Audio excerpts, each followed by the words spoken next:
This video starts us off with Chapter 18, which covers aromatic substitution reactions. While non-aromatic alkenes react with reagents like HBr and Br2, you know this already, aromatic compounds do not react. Here we'll discuss ways to functionalize aromatic compounds to make the following kinds of derivatives. We've got bromobenzene, chlorobenzene, nitrobenzene, then we'll change that to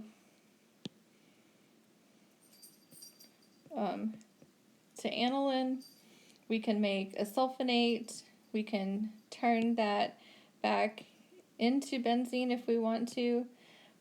We've got installing alkyl groups, installing ketones, converting those to carboxylic acids, to brominating them, and we can reduce our ketones to alkyl groups as well. First, we're going to start with halogenation, and in particular, we're starting with bromination. To functionalize compounds with bromine, we need a good electrophile.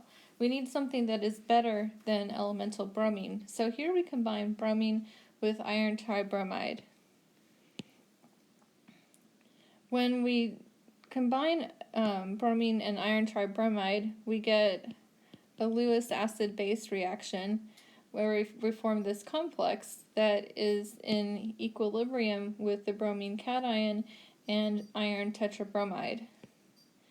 This mechanism of bromination is a type of electrophilic aromatic substitution, which is a reaction that we're going to see a lot of in Chapter 18. In this kind of mechanism, benzene serves as a nucleophile to attack our good electrophile to form what's called an arrhenium complex. And this arrhenium complex is something that is resonance stabilized. We've got a positive charge delocalized over a total of 5 p orbitals.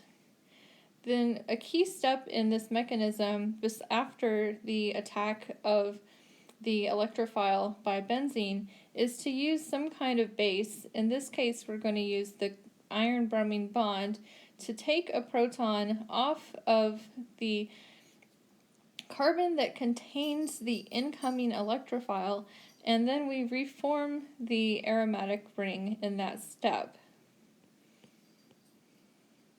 Then what we get is bromobenzene plus hydrobromic acid and iron tribromide. So we want to keep in mind that this complex is resonance stabilized, this arrhenium complex, and this is the key complex that is part of electrophilic aromatic substitution.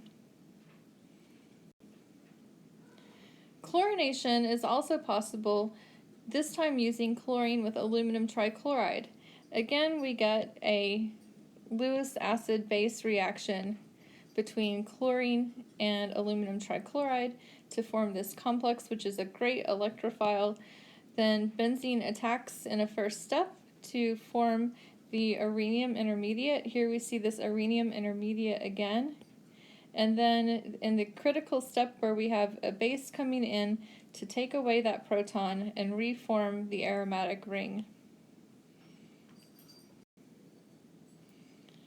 The next reaction we're going to learn is sulfonation. We're following, again, the same mechanism here, just using different electrophiles. And in this case, we use fuming sulfuric acid. Fuming sulfuric acid is a combination of sulfuric acid and SO3 gas. SO3 is a powerful electrophile because sulfur has low electron density. Again, in our first step, what we have is our benzene ring attacking our good electrophile, the SO3, and that forms our stable arrhenium complex. And we know that there's water present every time that we have sulfuric acid, so we can use water as the base that deprotonates our arrhenium complex and reforms our aromatic ring. Then in a final step, we need to protonate our sulfonate, so we can use hydronium ion to do that. This might seem like a lot of reactions, but keep in mind that we're using the same mechanism, electrophilic aromatic substitution. It's worth noting that the sulfonation of arenes is highly reversible. So we use fuming sulfuric acid to form the sulfonate, but if we use dilute sulfuric acid, then the sulfonate group is removed and we've reformed the benzene ring. How does this work? Well, benzene is easily protonated by strong acid, so we get a protonation of the benzene ring to form this arenium intermediate. And then in our next step, water removes the proton, then that reforms the SO3 gas and deposits an electron pair into the arenium complex to make it become aromatic again.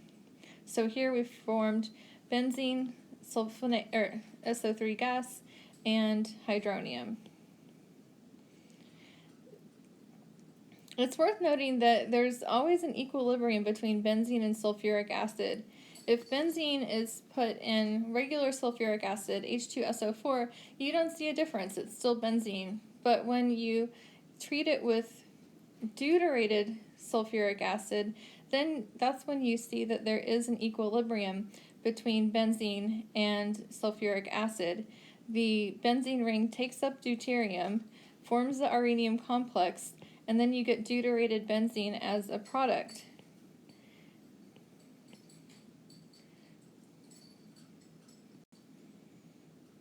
The nitration reaction is the last reaction we're going to discuss today. It's another example of electrophilic aromatic substitution, or EAS for short. And here we've got to create a good electrophile. We can't use nitric acid alone. We need sulfuric acid as well. So in our first step, what we do is take nitric acid and protonate it with sulfuric acid, so we get this intermediate here that then ejects a molecule of water to form the nitronium ion. And this is a great electrophile. Just look at how much it wants electrons. It's just ready to accept them. So here we undergo the same electrophilic aromatic substitution reaction to attack our nitronium ion, and let's add the positive charge that's missing from that nitrogen there. Then we form our arenium complex, which is then a proton is removed by reaction with water to form nitrobenzene.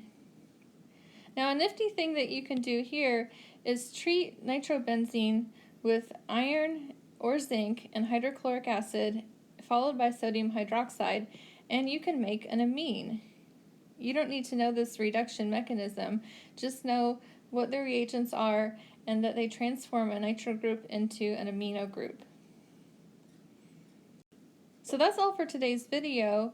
In summary of what we've covered, we have iron tribromide with bromine that gives us bromobenzene.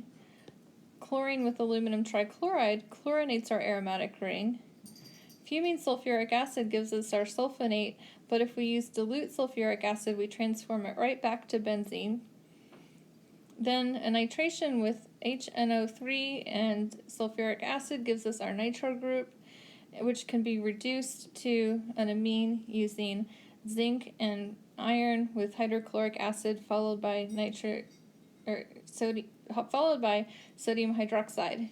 So I don't have any examples for you in today's video, but in the next video where we get into chapter 18.5 and 18.6, then we'll start having examples again.